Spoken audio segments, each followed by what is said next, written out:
Commander Zixathera adjusted her crystalline viewing apparatus as the small blue planet rotated slowly on her tactical display. The orbital monitoring station hummed quietly around her, its bioluminescent panels casting an eerie green glow across the command center.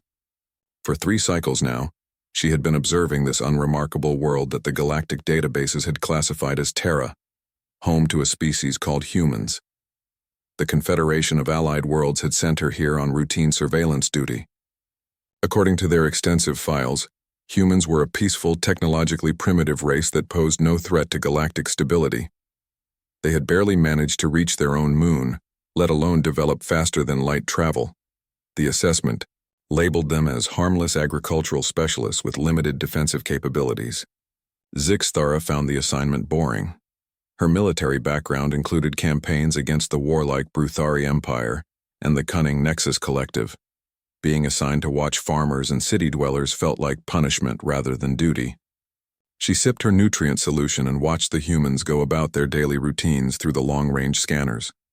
The planet below showed all the typical signs of a peaceful civilization. Humans tended their crops, built their simple structures, and engaged in what appeared to be recreational activities. Their largest military installations seemed designed more for ceremony than actual warfare. Their weapons were crude projectile-based systems that could barely penetrate basic energy shields. "Ma'am," called her subordinate Lieutenant Kethamol from his monitoring station. "I'm detecting some unusual energy signatures from the northern continent." Zixathera glided over to examine the readings. Her tentacles danced across the control surface as she enhanced the scanner resolution. The signatures were indeed odd. Deep underground, heavily shielded and completely different from anything else they had observed on the planet. Probably some kind of geological phenomenon, she decided after studying the data. These primitive worlds often have unstable energy cores. Make a note in the log and continue standard observation protocols. The days passed quietly. Humans continued their peaceful existence, seemingly unaware that alien eyes watched them from orbit. Zixathera found herself almost admiring their simple lifestyle. They appeared to have eliminated large-scale warfare among themselves, focusing instead on art, science, and exploration. Their entertainment broadcasts showed stories of adventure and heroism, but nothing that suggested actual military capability. During her rest period, Zixathera reviewed the historical files about human development. The species had indeed fought wars in their past, but those conflicts seemed primitive by galactic standards. Humans threw explosive devices at each other and used metal projectiles launched by chemical reactions. The most advanced weapons in their recent history were crude fusion devices that they had apparently banned themselves from using. A species that outlaws its own weapons, she mused to herself. How wonderfully naive. The peaceful monitoring continued for another week until everything changed. Kethamol's alarm chirping drew Zixathera from her study of human agricultural patterns. "Commander, I'm reading massive energy spikes across multiple continents. The humans appear to be activating something." Zixathera rushed to the main display. Across the planet's surface, dozens of previously hidden installations were coming online. Energy readings that had been dormant or disguised as natural phenomena suddenly blazed with power levels that made her scanner warnings scream.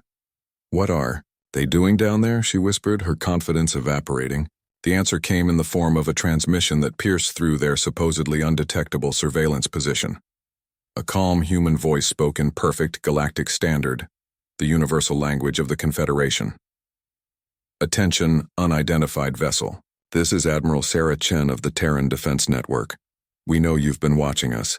Please identify yourself and state your intentions, or we will consider your presence a hostile act." Zixathera's blood turned cold. Humans knew they were there. Humans could speak galactic standard. Humans had admirals and defense networks that had been completely invisible to their sensors. "How is this possible?" Kethamol stammered. "Our intelligence report said they were primitive." Before Zixathera could respond, new contacts appeared on their scanner array. Ships were rising from the planet's surface. Not the crude chemical rockets they had observed, but sleek vessels moving with impossible speed and grace. Energy signatures that matched or exceeded Confederation military technology blazed across her instruments. "Commander," came Admiral Chen's voice again. "You have 30 seconds to respond before we consider you a threat to planetary security." Zixthara realized that everything they thought they knew about humans was wrong. The peaceful farmers and simple city dwellers had been a facade. The crude weapons and primitive technology had been carefully maintained illusions. Somewhere below, a sleeping giant had awakened, and it was looking directly at them with eyes that held the wisdom of a species that had been pretending to be harmless. Her hands shook as she reached for the communications array. The boring surveillance mission had just become something far more dangerous than any military campaign she had ever experienced. The humans weren't primitive at all. They were players, in a game so sophisticated that the Confederation had never even realized a game was being played. As more ships rose from the planet's surface, each one bristling with technology that shouldn't exist, Zixthara understood that the galaxy was about to learn a very important lesson about making assumptions. The species they had dismissed as harmless agricultural specialists was about to show them exactly how wrong intelligence reports could be. The sleeping giant was awake, and it was not happy about being watched. Admiral Sarah Chen stood in the command center of Terra Station 1, watching the alien surveillance ship struggle to maintain its position as dozens of human vessels surrounded it. The massive underground facility had been hidden beneath what appeared to be a simple farming community for over 50 years. "Waiting for this exact moment, Admiral. The alien vessel is hailing us," reported Commander Marcus Webb from the communications station. "They're requesting permission to explain their presence." Sarah nodded, her weathered face showing no emotion. She had spent 30 years preparing for first contact, but not the kind the civilian population expected. The Terran Defense Network had known about galactic civilization for decades, ever since long-range sensors had detected the massive energy signatures of interstellar travel. "Put them through," she ordered. The holographic display shimmered to life, revealing a tall, crystalline being with multiple tentacle-like appendages. The creature's alien features showed clear signs of distress as it spoke in halting galactic standard. "I am Commander Zixthara of the Confederation of Allied Worlds. We were conducting routine surveillance under Galactic Protocol 15A, which permits observation of pre-contact civilizations." Sarah allowed herself a small smile. "Pre-contact civilizations? How interesting. Tell me, Commander, what exactly did your intelligence reports say about humanity?" The alien's tentacles writhed nervously. "Our files indicated that humans were a peaceful, technologically primitive species with limited defensive capabilities. Agricultural specialists with no faster-than-light capability or advanced weaponry. And based on those reports, you decided to spy on us for..." Sarah consulted her tablet. 17 standard days without announcing your presence or requesting permission to enter our system." "Your system?" Zixthara's voice cracked. "But humans haven't achieved interstellar capability. How could you possibly claim system sovereignty?" Instead of answering directly, Sarah gestured to the tactical display behind her. The screen showed not just Earth but the entire solar system, and it was far from empty. Massive installations orbited every major planet and moon. Asteroid mining operations stretched across the belt between Mars and Jupiter. Energy readings from these facilities would have been impossible to miss with proper scanning equipment. "Commander, I think your intelligence gathering needs improvement," Sarah said calmly. "We've been monitoring your surveillance efforts since the moment you entered our space. Did you really think we wouldn't notice an alien ship parking itself in our backyard?" The truth was even more complex than Sarah was letting on. Humanity had been preparing for this moment since 1947, when the first crashed alien scout ship had been recovered in New Mexico. The technology recovered from that incident had kick-started a secret development program that spanned generations. While the world above continued its normal existence, thinking space travel was still a dream, underground facilities had been reverse engineering alien technology and preparing defensive measures. The primitive rockets and satellites that other species observed were nothing more than theater, a carefully maintained illusion designed to make humanity appear harmless. "You see, Commander," Sarah continued, "we learned a long time ago that the galaxy can be a dangerous place. When you're sharing space with species that have been traveling between stars for millennia, it's probably not wise to advertise your capabilities too early." Dr. Elizabeth Hayes stepped forward from her position at the science station. She had been the lead researcher on the Prometheus project, humanity's secret faster-than-light program. We've been studying galactic civilization through our own methods for quite some time. Your Confederation's tendency to classify species as either useful or primitive made us decide that appearing primitive was the safer option. The alien commander's crystalline face reflected the command center's lights as she processed this information. But your technology, some of these energy signatures exceed our own capabilities. How is that possible for a species that only recently achieved nuclear fission? Nuclear fission? Dr. Hayes laughed. Commander, we achieved nuclear fusion 60 years ago. What you've been observing are the energy signatures of our fourth-generation antimatter reactors. The primitive nuclear facilities you detected are just power plants for our civilian population. On the main screen, more human ships continued to decloak around the alien vessel. Each one represented decades of secret development, using technology that combined human innovation with reversed-engineered alien systems. The vessels moved with precision that spoke of extensive training and preparation. Sarah decided it was time to make their position clear. Here's what's going to happen, Commander. You're going to return to your Confederation and deliver a message. Earth is no longer available for casual surveillance. Any future contact will be conducted through proper diplomatic channels, with advance notice and mutual consent. But the protocols? Zixthara began. Your protocols assume we're primitive, interrupted Commander Webb. Those assumptions just became invalid. We're not asking to join your Confederation. We're informing you that we exist as an independent power, and we expect to be treated as such. The implications were staggering, and Sarah could see the alien commander struggling to understand them. In the span of minutes, everything the Confederation thought they knew about this sector of space had been turned upside down.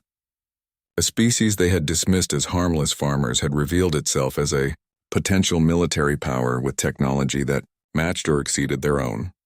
We could have destroyed your ship the moment it entered our space, Sarah added quietly. The fact that you're still alive should tell you something about our intentions. We're not looking for a fight, but we're prepared for one if necessary.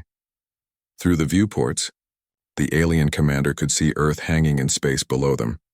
But now she knew that the peaceful blue world was protected by defenses that had been invisible until this moment. The sleeping giant hadn't just awakened.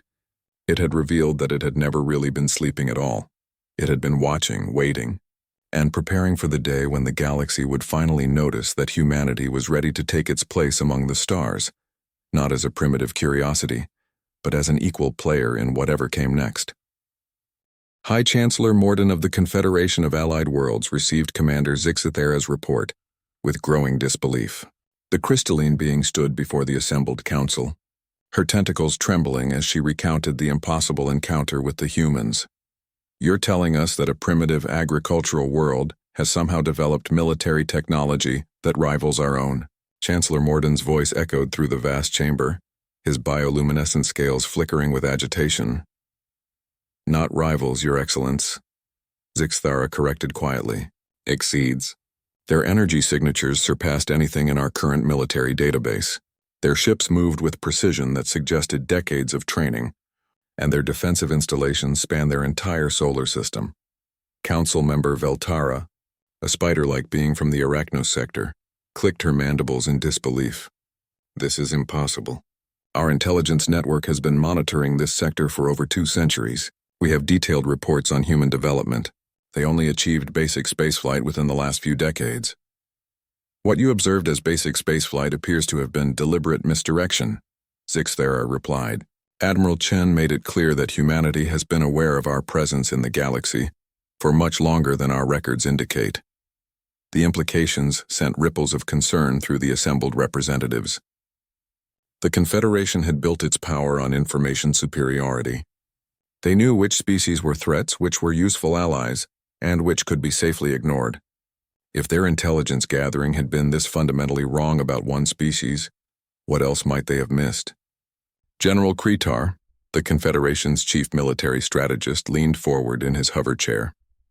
His battle-scarred exoskeleton bore witness to countless campaigns across the galaxy. Commander, describe their military formations.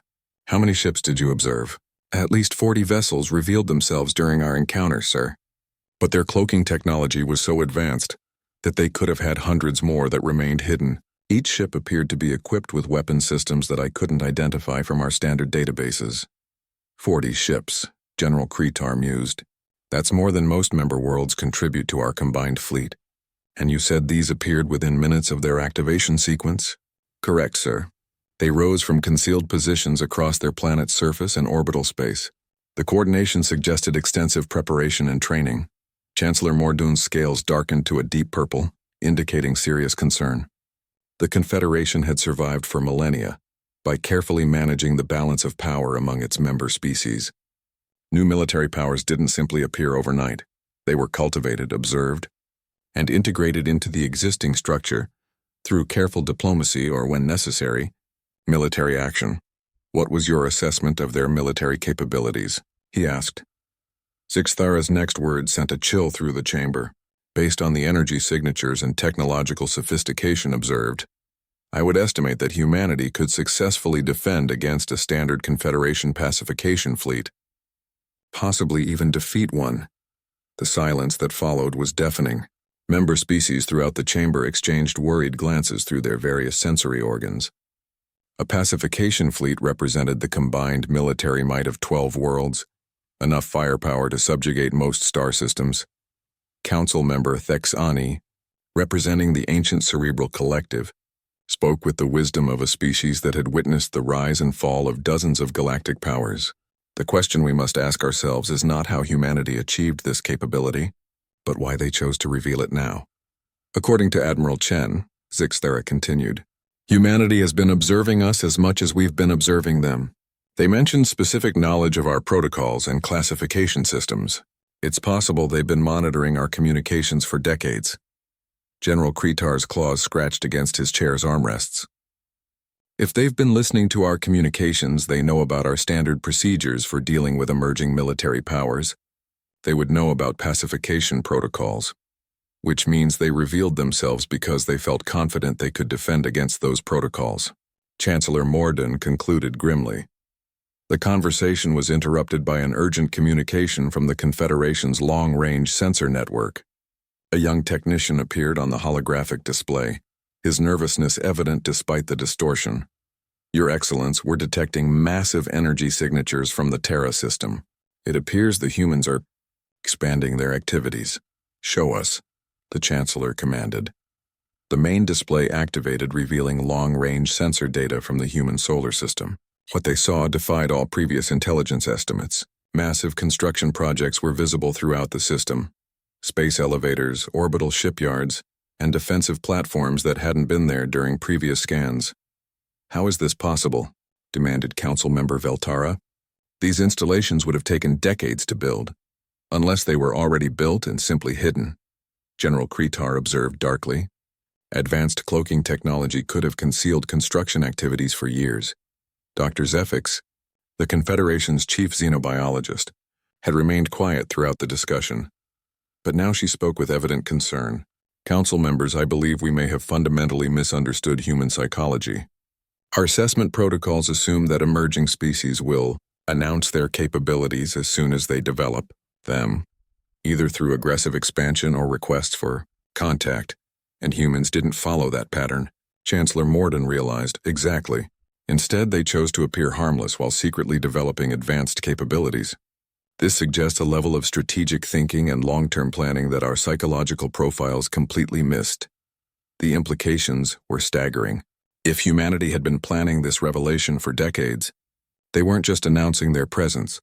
They were announcing their readiness to change the balance of power in this sector of the galaxy. What are your recommendations, General? The Chancellor asked. General Kretar studied the tactical data with the experience of someone who had fought in more wars than most species could remember. We have 3 options. Diplomatic contact to assess their intentions, military assessment to determine their true capabilities, or preemptive action before they become an even greater threat. And your preference? The old warrior's expression was grim. Based on what Commander Zixthara observed, I would strongly recommend against the third option. If humanity has been preparing for this moment as long as the evidence suggests, they've likely anticipated our possible responses. The chamber fell silent as the full scope of their situation became clear. For the first time in centuries, The Confederation faced a species that had outmaneuvered them completely. The sleeping giant hadn't just awakened. It had been planning its awakening while everyone else assumed it was still asleep. The question now was whether humanity intended to be a new ally or a new threat, and the Confederation was about to discover that they had very little control over which answer they would receive. Ambassador Elena Vasquez stepped out of the diplomatic shuttle onto the gleaming deck of the Confederation flagship, Unity of Worlds. Around her, representatives from dozens of alien species watched with barely concealed curiosity and concern. This was humanity's first official diplomatic mission to the galactic community, and everyone knew the stakes.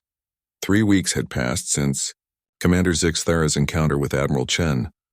3 weeks during which long-range sensors had detected increasingly impressive displays of human technological capability.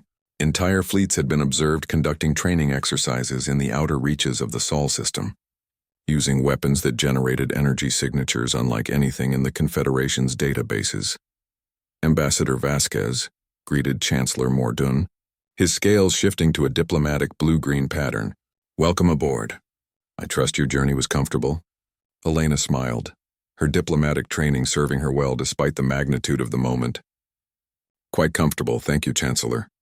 Our new ships make interstellar travel remarkably smooth." The casual mention of ships, plural, wasn't lost on anyone present. Intelligence reports suggested humanity had at least 60 vessels capable of faster-than-light travel, a fleet size that had taken most Confederation members centuries to achieve. As they walked toward the main conference chamber, Elena observed the various alien dignitaries with genuine interest. The Confederation represented 43 different species, ranging from the crystalline Zephyrians to the energy-based Nexari. Each had contributed something unique to galactic civilization, and each was now wondering what humanity might bring to the table. General Kretar fell into step beside them, his massive form moving with surprising grace. "Ambassador, if I may ask, how long has humanity been capable of interstellar travel?" "That depends on how you define capability, General," Elena replied diplomatically. "We've had theoretical faster-than-light technology for about 70 years. Practical application came somewhat later." The answer was deliberately vague, but the implications were clear. Humanity had possessed interstellar capability for far longer than anyone had suspected, choosing instead to remain hidden while they developed their civilization according to their own timeline. The conference chamber was a marvel of galactic engineering, designed to accommodate the environmental needs of dozens of different species.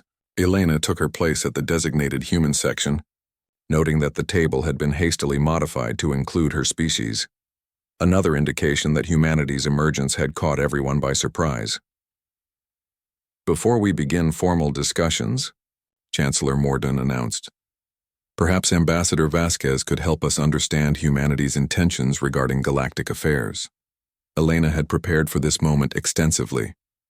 The next few minutes would determine whether humanity was viewed as a potential ally or a looming threat.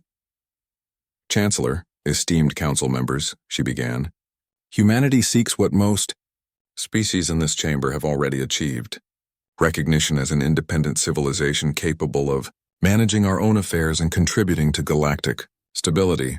"Contribute how?" asked Council Member Veltara, her spider-like form clicking with curiosity. "We bring unique perspectives on conflict resolution, resource management, and technological innovation," Elena explained. "Our approach to planetary governance has eliminated large-scale warfare within our own system. We believe these methods could benefit other developing worlds." The claim about eliminating warfare wasn't entirely accurate. Humans still had conflicts, but they had learned to resolve them without devastating their civilization. It was a diplomatic way of suggesting that humanity had something valuable to offer without appearing threatening. Dr. Zefix leaned forward, her scientific curiosity evident. "Ambassador, our recent observations suggest that human technology has developed along different lines than most galactic species. Could you elaborate on your scientific achievements?" This was the question Elena had both expected and dreaded. How much should humanity reveal about their technological capabilities? "Dr. Zefix, human science has always emphasized practical innovation and adaptive problem solving. We've developed what we call hybrid technologies, systems that combine multiple approaches to achieve optimal results. She gestured to a small device on the table. This communicator, for example, uses quantum entanglement for instantaneous communication, but also incorporates biological neural networks for translation and cultural interpretation. We've found that purely technological solutions often miss important subtleties. The device was actually relatively simple by human standards, but the combination of technologies it represented was something the Confederation had never seen before. Most species developed along single technological paths, either purely mechanical, biological, or energy-based systems. Humanity's willingness to combine different approaches had led to innovations that seemed impossible to more specialized civilizations. General Kretar studied the communicator with professional interest. "And your military applications of these hybrid technologies?" Elena's expression remained diplomatically neutral. "General, our defensive systems are designed around the principle that the best way to win a war is to prevent it from starting. We prefer deterrence to destruction." "Deterrence requires credible capability," the general observed. "Yes, it does," Elena agreed simply. The exchange spoke volumes. Elena was neither confirming nor denying humanity's military capabilities, but she was making it clear that those capabilities existed and were sufficient for their intended purpose. Council member Thexani, speaking with the wisdom of the ancient cerebral collective, posed the question that everyone was thinking. "Ambassador, why did humanity choose to remain hidden for so long? Why reveal yourselves now?" Elena had hoped this question would come from someone with Thexani's reputation for wisdom, rather than from one of the more aggressive council members. Council member Thexani: "Humanity chose to observe before participating because we learned from studying galactic history. We saw how unprepared species were often either absorbed into larger powers or eliminated as threats. We preferred to enter galactic society as equals rather than supplicants. And you believe you're ready for that equality now?" Chancellor Morden asked. "We believe we've developed sufficient capabilities to maintain our independence while contributing meaningfully to galactic civilization," Elena replied. "Whether that constitutes equality will be determined by how this community chooses to respond to our presence." The chamber fell silent as the implications of her words sank in. Humanity wasn't asking for permission to join galactic society. They were announcing their arrival and requesting recognition of their status as an independent power. Ambassador Krixtal of the Hegemony Worlds, known for his aggressive diplomatic style, decided to test human resolve. And if the Confederation determines that humanity's emergence destabilizes the existing balance of power? Elena's smile never wavered, but everyone in the chamber could sense the steel beneath her diplomatic exterior. "Ambassador Krixtal, I believe that would be an unfortunate misassessment of the situation. Humanity has no interest in destabilizing galactic civilization. However, we also have no intention of being destabilized by it." The message was clear. Humanity was offering partnership, but they were prepared for conflict if necessary. The sleeping giant hadn't just awakened. It had awakened fully prepared to defend its right to exist as an independent power. The real negotiations were about to begin, and everyone in the chamber understood that the outcome would reshape the balance of power in this corner of the galaxy. The question was whether that reshaping would happen through diplomacy or through demonstrations of the technological capabilities that humanity had spent decades developing in secret. Either way, the age of underestimating humanity was over. The Hegemony Worlds had made their decision within hours of Ambassador Vasquez's diplomatic presentation. Fleet Admiral Zarthok commanded the largest military force in Confederation space, and he had convinced his government that humanity represented an unacceptable threat to established galactic order. 47 vessels, he announced to his assembled fleet commanders aboard the dreadnought Inevitable Victory. "Our intelligence indicates the humans possess approximately 47 interstellar-capable warships. We have over 200 vessels in this battle group alone." Commander Velkor, a seasoned veteran of the Nexus War, studied the tactical displays with professional skepticism. "Admiral, the humans' technology appears to be significantly advanced. Perhaps we should consider the diplomatic option further." The time for diplomacy ended when they refused to submit to Confederation oversight, Admiral Zarthok replied coldly. New species don't dictate terms to established powers. They accept integration or face the consequences. What the Admiral didn't know was that every word of his battle planning session was being recorded by human intelligence assets. The hybrid communication device Ambassador Vasquez had demonstrated wasn't just a translator, it was also a sophisticated monitoring system that could intercept quantum communications across multiple frequencies. Aboard Terra Station 1, Admiral Chen reviewed the intercepted intelligence with her senior staff. The hegemony's aggressive posturing had been anticipated, but the scale of their response was troubling. 200 ships, reported Commander Webb, highlighting the enemy formations on the tactical display. Their positioning for a standard intimidation deployment, enough firepower to overwhelm any single world's defenses.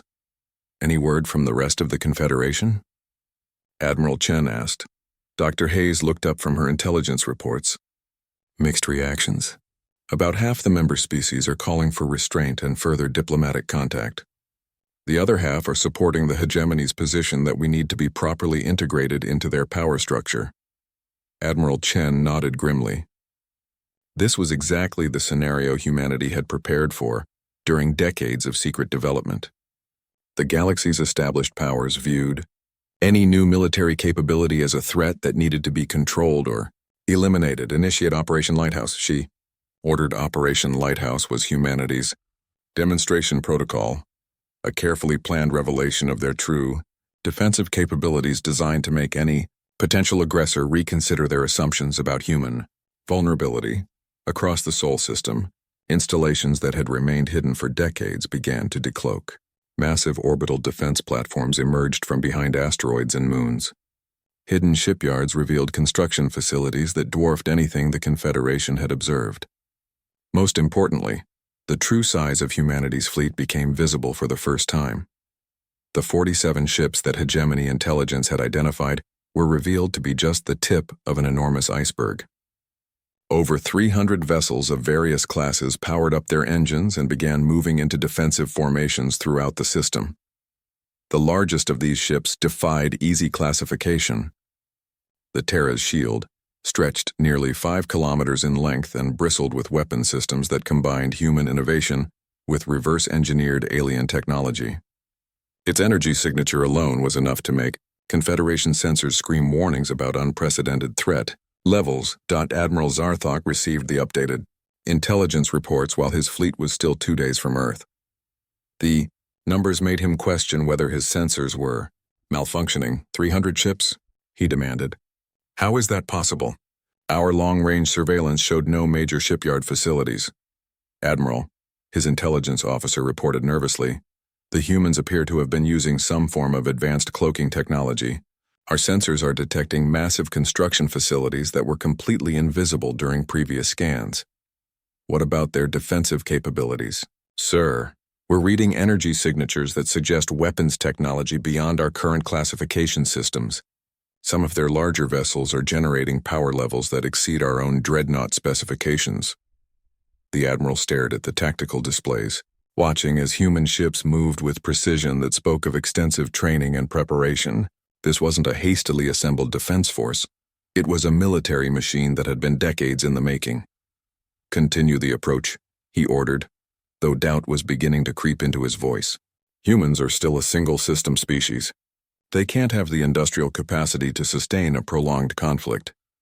What Admiral Zarthok didn't realize was that humanity's industrial capacity was precisely what made them so dangerous. While other species had focused on individual technological advancement, humans had emphasized manufacturing efficiency and resource utilization. Their ability to produce military hardware was limited only by raw materials, and the Sol system contained more than enough asteroids and planets to support massive production efforts. As the hegemony fleet approached the edge of the Sol system, they encountered the first human patrol vessels. These ships didn't attack. They simply observed and transmitted position reports back to Earth. The message was clear. Humanity knew exactly where the invasion fleet was and how large it was. Admiral, Commander Velcor reported, we're receiving a transmission from the human fleet. The holographic display activated, revealing Admiral Chen standing on the bridge of Terra's shield. Her expression was calm but determined as she addressed the hegemony forces. Admiral Zarthok, I am Admiral Sarah Chen of the Terran Defense Network. You have entered our system with a military fleet in apparent violation of standard diplomatic protocols. Please state your intentions. Admiral Chen, Zarthok replied, trying to maintain an authoritative tone despite his growing uncertainty. The hegemony worlds require compliance with Confederation integration protocols. Surrender your vessels and prepare for peaceful occupation, pending proper classification of your species. Admiral Chen's response sent chills through every bridge officer in the hegemony fleet. Admiral, I'm afraid that's not going to happen. However, I am authorized to offer you safe passage out of our system if you withdraw immediately. This offer expires in 30 minutes. You're threatening me? Admiral Zarthok's voice cracked with disbelief. I command 200 warships. Yes, Admiral Chen replied calmly. And I command 312 vessels, supported by orbital defense platforms, planetary shield systems, and weapons technology that you probably can't even identify yet. Your move, Admiral. The transmission ended, leaving the hegemony fleet to contemplate a situation that had spun completely out of their control. They had come to intimidate a primitive species into submission, only to discover that the primitive species had been preparing for this exact confrontation for longer than most of the hegemony officers had been alive. In 30 minutes, Admiral Zarthok would have to decide whether to retreat in humiliation or attack a force that might very well destroy his entire fleet. Either choice would prove that the galaxy's assumptions about humanity had been catastrophically wrong. The sleeping giant wasn't just awake, it was ready for war, and it had been ready for much longer than anyone had imagined. Admiral Zarthok had 15 minutes left to make his decision when the demonstration began. Without warning, the space around his fleet lit up with energy discharges that defied every tactical manual he had ever studied. Human. Ships didn't just fire weapons, they unleashed coordinated strikes that seemed to bend the laws of physics. Plasma beams curved around gravitational fields to hit targets from impossible angles. Kinetic projectiles accelerated to near light speed, creating impact effects that registered on sensors as miniature stellar events. Most unsettling of all, some human weapons seemed to phase in and out of normal space-time, bypassing shields entirely to detonate against hull armor. None of the weapons were aimed at hegemony vessels. Instead, they obliterated asteroids, disabled derelict ships that had been positioned as targets, and created spectacular energy displays that demonstrated precision and power beyond anything in the Confederation's arsenals. Admiral, Commander Velcor reported, his voice barely steady. Their weapons are operating on principles we don't understand. Those phase variance torpedoes just ignored our shield frequencies entirely. If they had been targeting us, and I can see that, Commander. Admiral Zarthok replied grimly. The demonstration made it clear that human military technology wasn't just advanced. It was revolutionary. His fleet's conventional shields and armor would provide little protection against weapons that could bypass normal defensive systems. The final element of the demonstration came from Terra's shield itself. The massive human flagship fired a single beam toward the outer edge of the system, where it struck a moon-sized asteroid. The energy discharge was so intense that it briefly created a miniature star, visible even from the inner planets. When the light faded, the asteroid was gone, not shattered or vaporized, but simply gone, as if it had never existed. What was that? Demanded Admiral Zarthok. His science officer checked and rechecked his readings before responding. Sir, it appears to be some form of matter conversion weapon. The asteroid wasn't destroyed, it was converted directly into energy according to Einstein's mass-energy equivalence principle. The implications were staggering. A weapon that could convert matter directly into energy represented technology that most species considered theoretically impossible. The fact that humans had not only developed such weapons but could deploy them from mobile platforms suggested capabilities that went far beyond anything the Confederation had imagined. Admiral, Chen's voice cut through the stunned silence of the hegemony bridge. Admiral Zarthok, you now have 5 minutes to begin your withdrawal. I hope our demonstration has clarified the tactical situation. Admiral Zarthok stared at the tactical display showing the positions of over 300 human vessels, each one potentially carrying weapons that could eliminate his ships without conventional defense being possible. The mathematics of the situation were brutally simple. His fleet was outgunned, outmaneuvered, and facing technology that made victory impossible. All ships, he transmitted on the fleet command frequency, begin withdrawal procedures. Set course for the outer system boundary. The retreat was conducted with as much dignity as possible, but everyone involved understood that the hegemony worlds had just suffered their first military defeat in over 2 centuries, without a single shot being fired in anger. As the alien fleet departed, Admiral Chen opened a secure channel to the Confederation flagship, still waiting at the edge of the system. Chancellor Morden appeared on the display, his scales shifting through patterns that indicated profound concern. Admiral Chen, the Chancellor began, I believe some clarification of humanity's position is now in order. I agree, Chancellor. Perhaps it's time for a more detailed conversation about humanity's place in galactic affairs. 3 days later, representatives from every major power in the Confederation gathered for what would become known as the Terra Accords. The negotiations took place aboard Terra Station 1, giving alien dignitaries their first close look at human technology and society. Ambassador Vasquez led the human delegation, but she was supported by specialists who demonstrated capabilities that redefined galactic understanding of what was possible. Dr. Hayes presented research on dimensional engineering that made faster-than-light travel look primitive. Professor Martinez showed agricultural techniques that could feed entire star systems using minimal resources. Captain Rodriguez demonstrated space-time manipulation that allowed ships to effectively teleport across interstellar distances. The question, Ambassador Vasquez explained to the assembled delegates, is not whether humanity will be part of galactic civilization. We already are. The question is whether that participation will be cooperative or confrontational.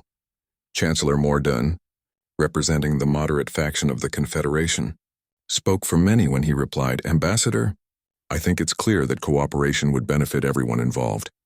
The final accords established humanity as an independent power with full rights to their claimed territory, which included not just the Sol system but a sphere of influence extending 20 light-years in all directions. More importantly, the agreements established new protocols for dealing with emerging civilizations, protocols that emphasize diplomatic contact rather than surveillance and integration. Representative Kriegstall of the hegemony world signed the accords with obvious reluctance. This sets a dangerous precedent, he warned. Other species may decide to follow humanity's example. That's exactly what we're hoping for, Dr. Hayes replied with a smile. The galaxy is large enough for many different approaches to civilization. 6 months after first contact, the results of humanity's emergence were becoming clear throughout the Confederation. 3 previously unknown species had revealed themselves, each having learned from humanity's example that concealed development was a viable alternative to premature exposure. Trade agreements with human technology were revolutionizing manufacturing across dozens of worlds. Most importantly, the assumption that military power automatically translated into political control had been permanently shattered. Admiral Chen stood on the observation deck of Terra Station 1, watching as human and alien ships worked together on the first joint exploration mission to the galactic rim. The sleeping giant hadn't just awakened, it had fundamentally changed the rules of galactic civilization. Admiral, Commander Webb joined her at the viewport. The new sensor arrays are detecting what appears to be another previously unknown civilization, about 50 light-years spinward. Their technology signatures suggest they've been watching us just like we were watching the Confederation. Admiral Chen smiled. Prepare a diplomatic contact mission, and make sure they know we're interested in trade agreements, not integration protocols. The age of assumptions was over. In its place was an era where every species would have to earn its place among the stars through capability, wisdom, and the strength to defend their independence. Humanity had shown the way, and the galaxy would never be the same. The sleeping giant had not only awakened, it had taught others how to wake up as well.